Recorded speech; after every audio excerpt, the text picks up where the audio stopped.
Welcome. So in this part of the lesson, we're going to be writing and evaluating real-world exponential and growth. And so long as you remember how to set it up, right? Either you're going to be given your base or you're going to be given a percent. If it's growth, you change the percent to a decimal, add to 1. If it's decay, you change the percent to a decimal and subtract from 1. Right? So let's get started. And the first problems we're going to start with are growth. So the original value of a painting is $9,000 and the value increases by 7%. That's going to be your hint as growth. It's increasing. Right? So if it's increasing by a percent, right?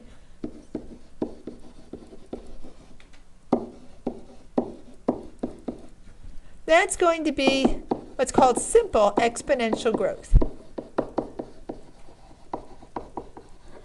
And we are simply going to add that percent as a decimal to 1.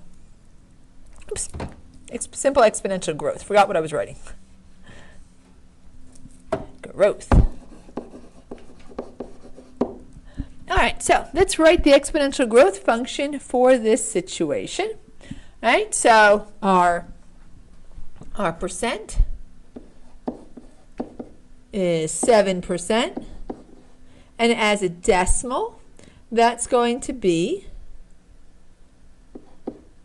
0.07, right? So our function increases by 7% each year. That's going to be y equals, now we need a, all right? So this is what r is. Actually, let me write it down below here. Our r was 7%. The other thing we need is a. And what's a? A is your starting value. You've got to start at something. At least one, right? Or half. Something. You got to start at something. Right? So our starting value here is $9,000. Right, so when we set up our equation, we're going to replace A here with 9,000. You can leave the dollar sign off. You don't need to write in cents if it's 0 cents. And then times 1 plus 0.07 to the t power. Right, that's our equation. We're just going to simplify the 1 plus 0.07, and that's going to give us 9,000 times, I think I wrote another 0 in there. There we go. Times 1.07, or 1 7/100. And now we could find the value given any amount of time with our equation, right? So we simply take the percent, add to 1, that's our base, and then A is our starting value. You're going to be given that starting value, right? So now we're going to evaluate for 15 years. On these problems, you are going to want a calculator. I really don't think you want to multiply 1.7 by itself, 1.07 by itself 15 times. I don't think you want to do it, and I don't want to do that either. Right, so you're going to be using calculators on these, and I have a calculator handy. Of course, I have to hold on to the microphone at the same time. Right, so you just type in 1.07, and then there's a little caret symbol on this one. There it is. And my hand is blocking it, and I'm going to raise that to the 15th power. All right, and so after I raise it to the power, I'm going to multiply by 9,000. Make sure you raise your base to the power first, and then multiply by your starting value. Otherwise, you've got improper order of operations. So that's painting after 15 years. It's going to be worth $24,831, and round to the nearest cent if it's money. Actually, let's put a little dollar sign in there too. All right, so $24,831.28, and this one was in your notes. All right, and that's all there is to these evaluating ones. Let's do a few more. And I know our next one is growth, because I put all the growths together. A diamond ring was purchased, and almost all of these are in your notes. A diamond ring was purchased 20 years ago for $500. The value of the ring increased 11% each year. What is the value of the ring today? All right, so R, the percent there is 11%, and it's increasing. So increase means growth. It's weird to be writing and not see anything. But there it comes. All right, so the percent is 11%. As a decimal, that would be 0.11. You just move the decimal back 2 places. And then A is our starting value. And that ring was worth $500. That's the starting value. All right, so we have to write our equation to represent exponential growth for this situation. It would be y equals 500 times 1 plus 0.11 to the t power, because we can evaluate it for any time. We're going to evaluate it for a specific time. Now we're just going to add 1 plus 11 hundredths. That gives us 1 and 11 hundredths, or 1.11.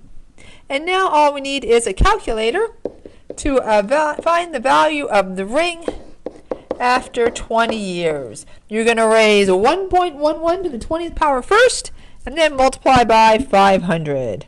So let's see what that's worth. We've got 1.11 raised to the 20th power times 500. I gotta try to hit the zeros here. All right, that would be worth $4,031. And so I've got 0.155. So I'm going to round that to 16 cents. So $4,031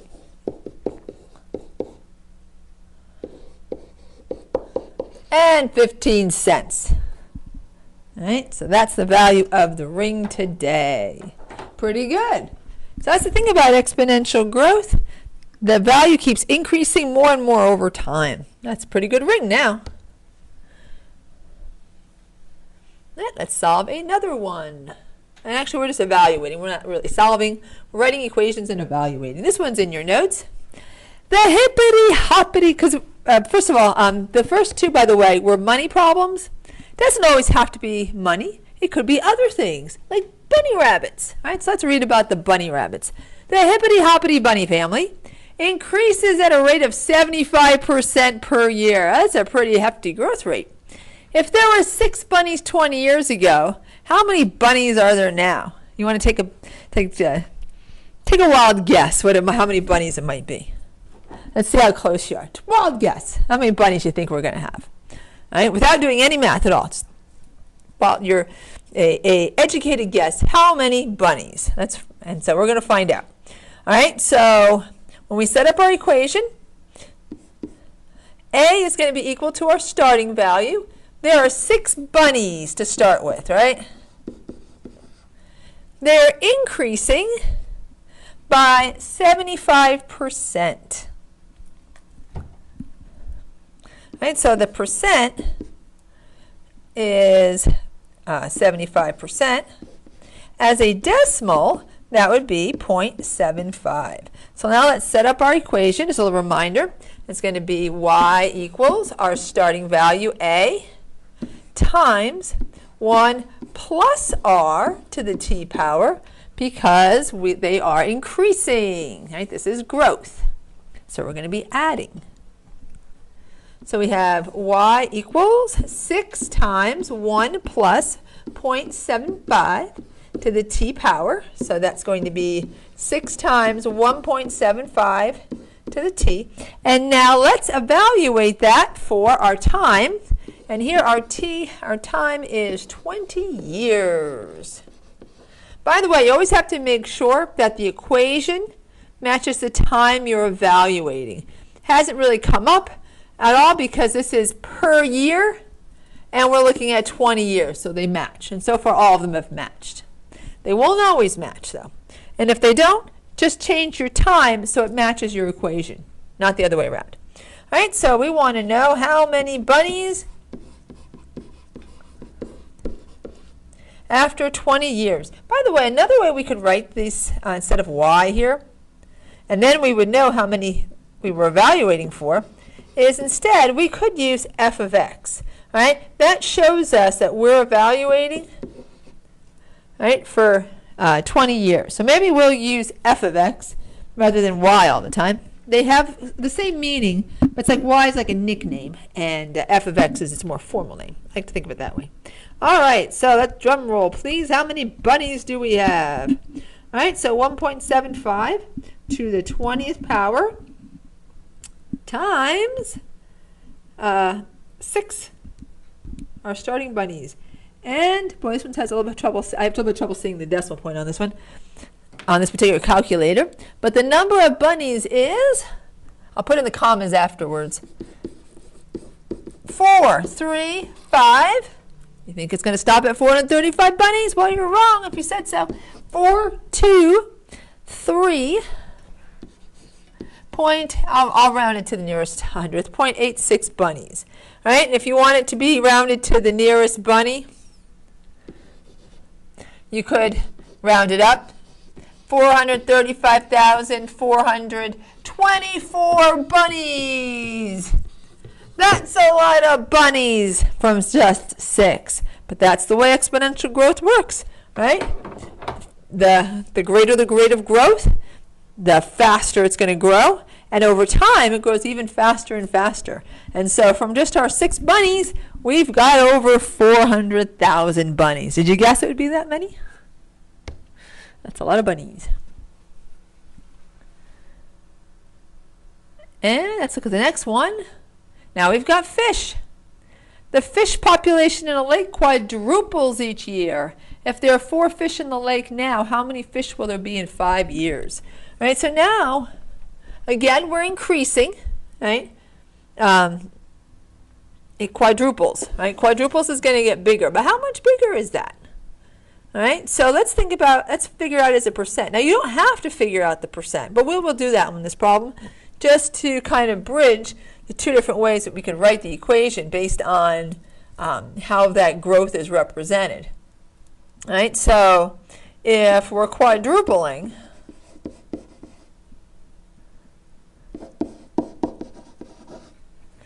that means we're going to have 4 times more. If we had 1 times more, we stay just the same. All right, so 100% keeps us just where we are.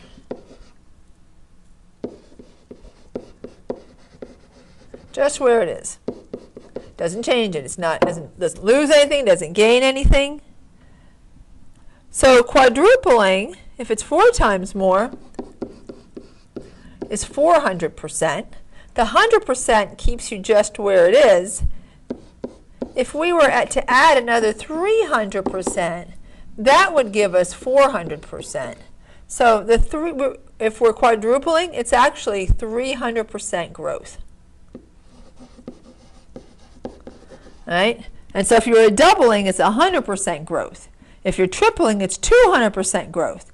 If you're quadrupling, it's 300% growth, not 400%, because the 100% would just keep you where you are, right? It's as anything beyond the 100% that changes you, all right? So technically, if we were thinking of it this way, and actually I'm going to use f of x. Let's use f of x. All right, so write that part in so don't get confused on quadrupling and how that relates to percent. So f of x equals, all right, so our starting value is 4 fish, right? So a, which is our starting value, equals 4 fish. All right, so our equation would be 4 times 1 plus, so 300 as a percent equals, if we move the decimal place over 3 places, that would be 3 as a, or if you want to think of it this way, 3.00 or 3 as a decimal. So our base here is going to be 1 plus 3 raised to the t power.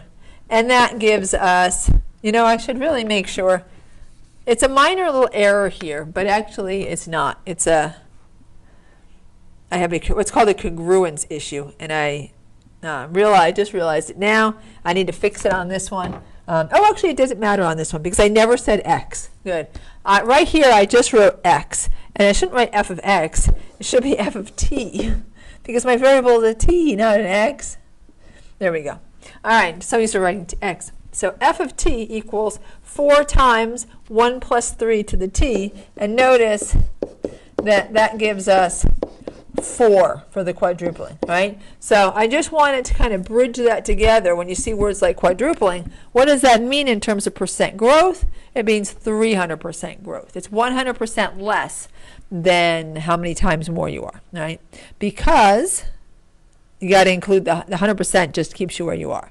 So you're not growing by 400%, you're actually growing by 300%, right? So now let's evaluate. Hopefully that makes sense to you, and you can let me know if you need me to go over that with you. All right, so we want to know about 5 years, how many fish are we going to have? All right, I almost can do this one in my head. I know 4 to the 4th. So actually, if I just multiplied 4 to the 4th by one more 4, I'd have 4 to the 5th. But I will just grab a calculator because that will be faster. All right, so 4 to the 5th was 1,024, and if I multiply that by one more 4, we would have 4,096 fish. That's a lot of fish. So you might think, yeah, 4 fish, how much could they grow? Well, if they're quadrupling, quite a bit. Now we have 4,960 fish. All right, and all these, by the way, that we've done so far have been in your notes.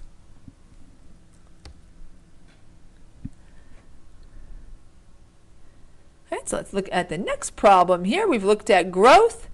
Pretty soon, like right now, we're going to look at decay. How will we know if it's simple decay?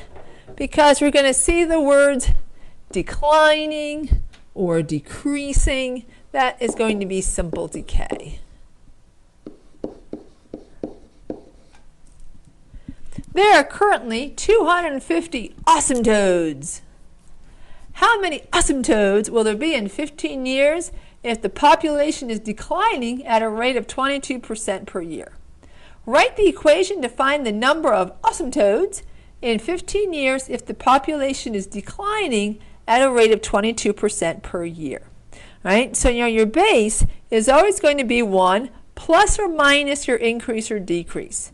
You add if it's increase, you subtract if it's decrease. All right, so our A is our initial amount, starting amount, initial amount means the same thing. Our initial amount is 250 asymptotes. All right, so our base is going to be 1 minus our rate of decrease. All right, and what is our rate of decrease? Let's figure that out first. All right, so as a percent, it's 22%.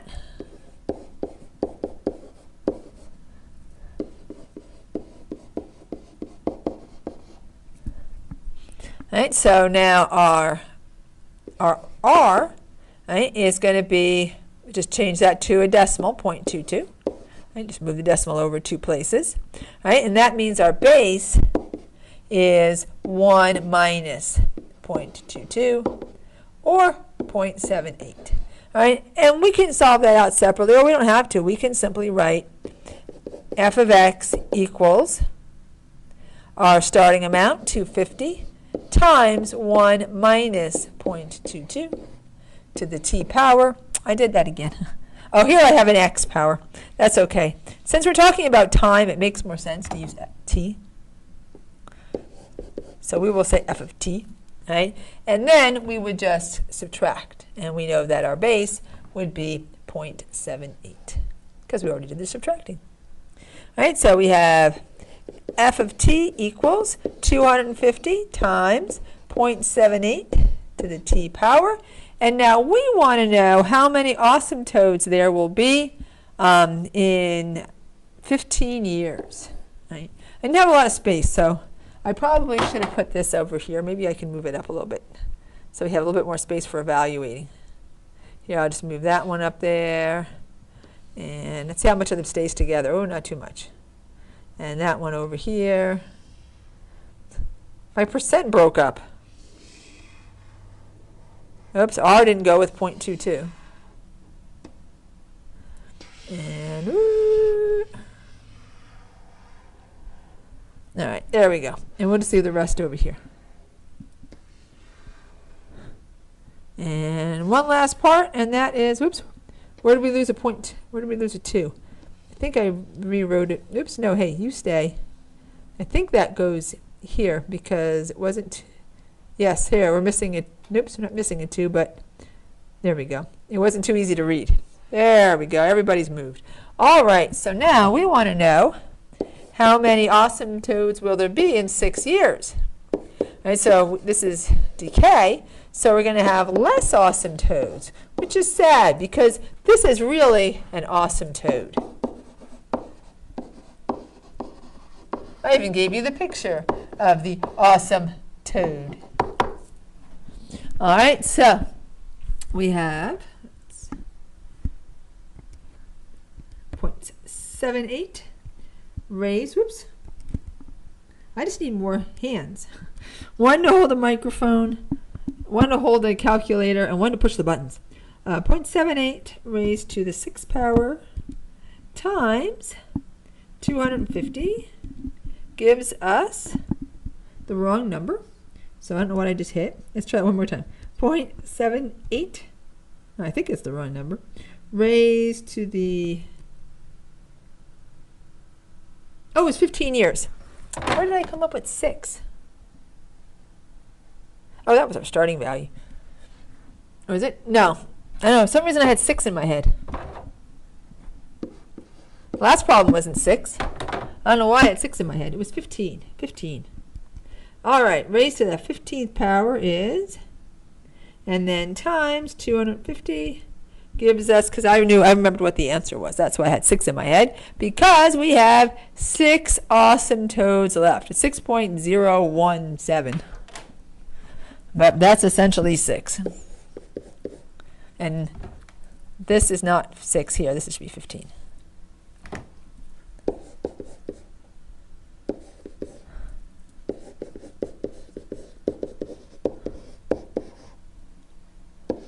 So 6 asymptotes.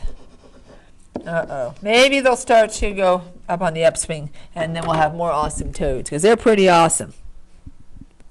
All right. Let's solve some more. Actually, we're not solving, we're evaluating. Let's evaluate some more equations for decay. All right. Goodbye, asymptote. So here we have a what's called depreciation, I think is in this problem. Yep, so a car bought for $13,000 depreciates. Right, that's decay. All right, it means that the amount it's worth decreases. Let's put worth. So the worth decreases. Worth or value decreases. Right, so this is also simple exponential decay. So car bought for $13,000 depreciates at 20% per year. Let's write an exponential decay model for the value of the car, and we can follow along right here. All right, so the starting value, our initial value A, the car is originally worth $13,000.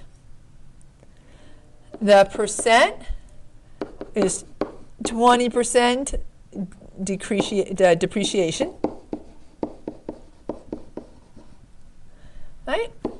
As a decimal, that would be 0.2. Just move that decimal place over to two places. Right? So our equation that models is going to be f of, I'm going to use t instead of x, f of t equals 13,000 times 1 minus 0.2. We subtract. Our base, by the way, is always what it's worth. Not what we lose, not what we gain, what it's worth. Right? So what we keep. Right? So what we keep is either the 100% plus percent more, or the 100% minus what we're declining. All right, so we have 13,000 times 0.8 to the t. That's going to be our equation. We want to find the value after 7 years. All right, so we have f of 7 equals 13,000 times 0.8 to the 7th power. All right, and then we get out a handy-dandy calculator. And oops, we got 0.8 raised to the 7th power times 13,000 $2,000. A car is now worth, it was a car, yes, $2,726.30. Just round to the nearest cent all the time for money. So $2,726.30 because it was 0.297. What's the value after 20 years? Okay, so now we have f of 20 equals 13,000 times 0.8 to the 20th power. So now we're going to raise 0.8 to the 20th power and then multiply that by 13,000. Now it's going to be worth even less. Now it's worth a whopping $149, and it's 0.879, so 88 cents. Woohoo! Look at all that money it's worth. So much. Probably won't be worth, doesn't pay to fix this car if it breaks down. All right, so that's exponential decay. Now I've used the words simple exponential growth and simple exponential decay because we also have continuous exponential growth and decay. And I'm going to end this podcast and we're going to talk about continuous exponential growth and decay on the next podcast. All right, bye for now.